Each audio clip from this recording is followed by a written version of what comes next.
All right, y'all. So it looks like Broly details are officially here for Gekishin Squadra. And again, Mike right here did post this on Twitter. So I was only expecting these details to be released on the 19th. But because usually like the content creators do post like, their breakdowns or videos on Twitter, kind of about the trailers like the Friday before, but it looks like it is now available, I guess on a Thursday, which is whatever. But let's go ahead and take a look here at what Broly's going to be able to do, man. I am actually very, very excited to see this because, again, Broly is gonna be a really hype, exciting character. But let's go ahead and turn the music up and see what Broly's doing, man. I feel like Broly's gonna be good, right? We know he's gonna be a good character, but how good is the question I have.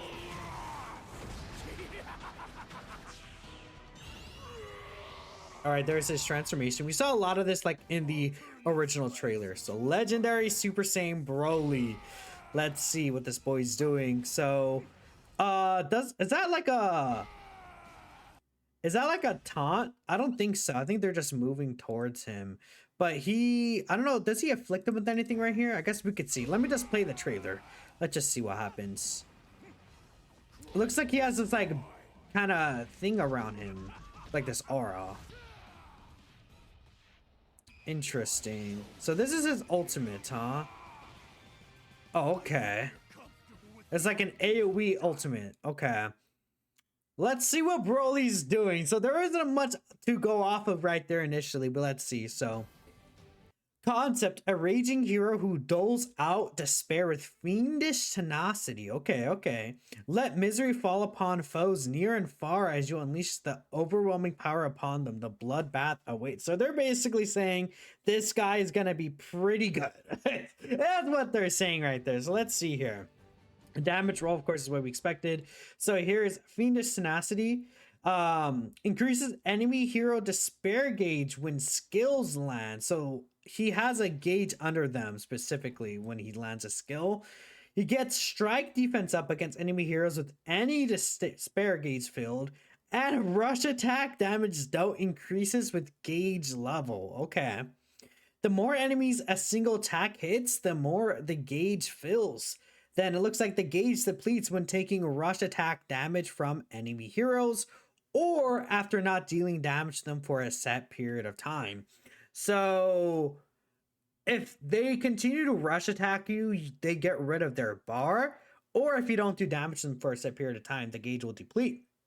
But while it's up, he will basically just get strike defense up. So I mean, it looks like it seems good. Like strike defense up is nice. Ooh, look how big that gauge. Oh my god, that gauge feels really, really high.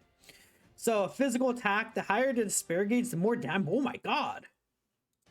Look at that. Hello? The more the gauge is filled, the more damage it does. And it maintains the level of the gauge if you're attacking him with rush attacks. I mean, that's quite a bit of damage. Assuming no snowball or anything, that is a lot of damage. Now, he has to have a full gauge, but this is going to be really good at making sure you finish enemies off, right? If they don't die after a skill. Transform at level 7, base HP and attack goes up. Of course, so gigantic knuckle. So we haven't actually seen this much in the previous trailer. So pummel the ground and split the earth in a set direction. The more the attack is charged, the greater the AoE. You can move and redirect it while you charge it. And then the despair gauge of enemy heroes is increased. So it looks like this guy might be up. He feels like a rush attack based character potentially. Gigantic stomp. Leap up and stomp the ground on a targeted position. He applies unstoppable to self. So he is immune to crowd control when he's using skill 2, which is really good. We need more. Unstoppable is what it's called right here in game. I think it's called no obstruction, but essentially that means that this guy can't be CC'd, he can't be stunned or moved back or anything like that. Any enemy hit by this skill will be stomped on several times, and the despair gauge of the enemy hero's hit will increase. Then he could redirect after the initial stomp. So it does track them, I assume, but you could also redirect it. So skill 3 is Roar. Unleash a ferocious roar in a set direction. Upon activation, immediately removes the cooldown on all other skills. So, okay. So if he... So when you see this green aura around him, I assume that is like, okay, he uses... So the despair gauge is going to be like, this guy is really good in actual just like team fights, right? That's where this guy is excelling. He's going to be really good at just like picking someone off as well. I feel like the thing about him is I need to see, because again, a lot of characters who are based off of their damage being coming from like rush attacks sometimes like lack a little, but that doesn't mean they can't be good. But this guy being like a melee based character who does want to land skills on enemies, it does sound like, I'm not gonna say it's like Topo, because this is a lot different, because this guy he removes the cooldown from skill 1 and skill 2, but having to land skills on the enemies and then you have to basically do rush attacks to potentially finish them off. I have to see how that looks like, because burst damage is very prevalent and good in this game. So we'll see.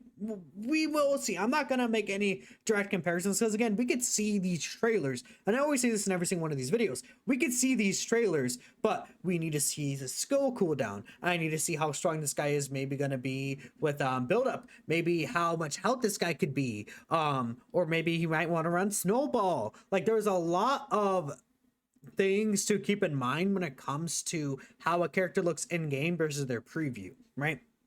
But again, it also says the damage dealt by the next skill that is not roar will be increased, and the despair gauge of enemy heroes hit will increase, of course. Cooldown on this skill will increase in proportion to the amount of cooldown removed from the other skills.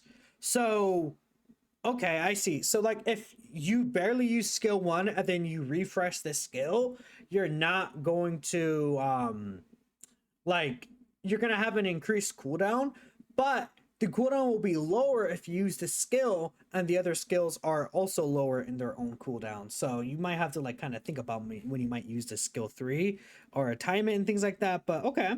Let's see. And that's pretty much it. Again, just like the roar ability. Then right here, a super attack. His now super attack looked really good to me. Fire explosive energy blast into the surroundings while cloaked in energy. You can move during this? And if enemies are nearby, energy blast will target them and explode. Applies movement speed down to enemies. This looks, I mean, that is maxed out, but this seems like it's going to be really good for bosses. Like, that's what I'm just going to say. Like, this... Broly is a character where you get level 5 for boss, you activate... Like, dude, Broly plus Spirit Bomb plus Super Saiyan 4 Vegeta? What are you doing? What do you do? That's... I don't know if I like this in terms of... Like, okay... Because I don't think Broly needed to be a character with a secure like this. I think Broly could have had a different ultimate, but we do see he's doing the Blaster Meteor. I mean, I don't know. We need to see how much damage this actually does in comparison to, like, because it applies movement speed down, but like, how much damage will this do? Maybe it doesn't do that much damage, right? And it might just be more so of, okay, you move around during this and you apply movement speed down, and then it allows your allies to kind of get secures off this. That's what I hope it is, rather than it being like a boss secure kind of thing. But we'll see. Because again, this guy is intended to be used in team fights, and I could see like you use this and then your ally that's with you is able to help you kind of finish the job or something like that, right? Because if this is, but like, it's like this is going to be so easy to use for bosses too, though. Like, it's not going to be a boss secure, but this is going to be really good at being super aggressive against your enemies in boss situations. Like, this is going to help you secure the boss by being aggressive against your enemy, and then your allies could secure the boss themselves like Super Saiyan Goku. So that's what I think will be what you do with this Broly. Okay.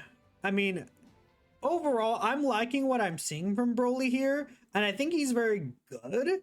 Like, I would assume he would be good, like just from what I'm seeing, because this rush attack does do a lot of damage, and we see Topo do this as well. Again, I need to see. I mean, the skill damage looks kind of like it looks decent, but a lot of it's like this has to charge up. This is like damage that's like done over a couple of hits here. Like, I'm worried this guy is gonna be, I don't know. I have to use this guy. I feel like this is a character I really want to try out, but his damage potential seems really crazy, and I really, really, really like his ultimate. I think his ultimate looks fantastic. So I think Broly looks like a quite good release. Let's see if there's any people saying anything about him. I don't really see anything specifically. He looks fun though, that's for sure. But again, let me know what you guys are thinking. I appreciate y'all for watching, and of course, I'll catch you guys in the next video, and peace out.